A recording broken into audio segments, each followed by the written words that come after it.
Hey everyone, I'm Isaac and welcome to a pretty significant episode of Isaac Reviews 2024. This is gonna be my last time reviewing a movie I saw in the US for a while, so naturally I want to go off with a bang.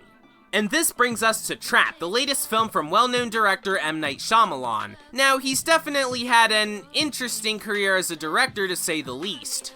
He started out really strong before the quality of his films took a massive nosedive in the late 2000s and early 2010s, but after making a few stinkers, he sorta bounced back towards the end of the 2010s and the start of the 2020s, and it seems like he's doing okay now. In fact, 2 months ago, his daughter Ashana made her feature directorial debut with The Watchers, which M. Night also produced under his Blinding Edge Productions label, and it was, not very good to say the least.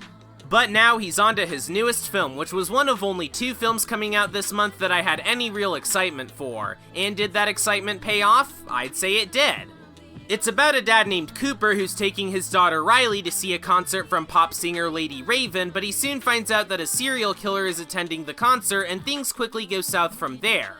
I forgot to mention this earlier, but this is actually the acting debut of M. Night's daughter Salika, who's also a singer, something I didn't even know about until this movie came out.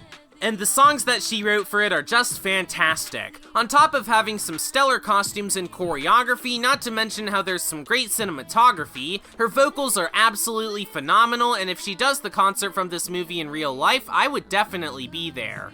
Not only that, but while it doesn't have the best script Shyamalan has written, it still provides an interesting narrative with a unique setting, strong tension, and a plot twist that while it was kinda predictable with Cooper being the serial killer the whole time, it still had a great payoff and had me on the edge of my seat throughout the third act.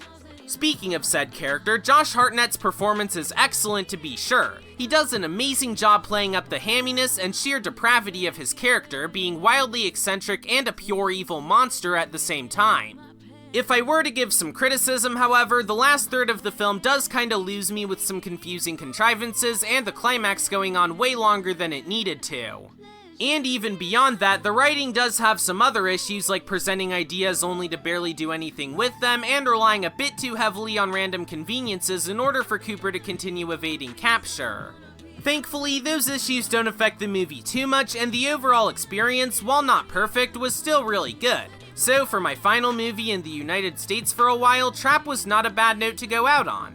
The writing certainly could have used some work, but it still manages to provide some great performances and production values on top of having an interesting premise and solid tension.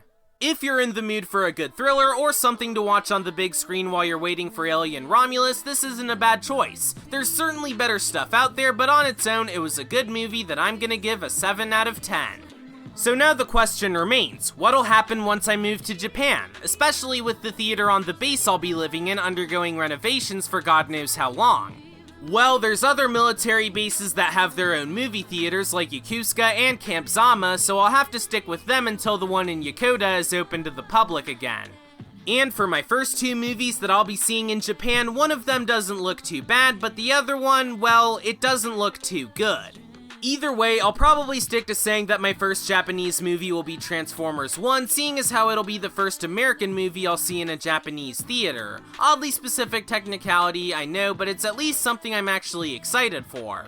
Anyways, thanks for watching this episode of Isaac Reviews 2024, subscribe for more videos like this, and I'll see you all later.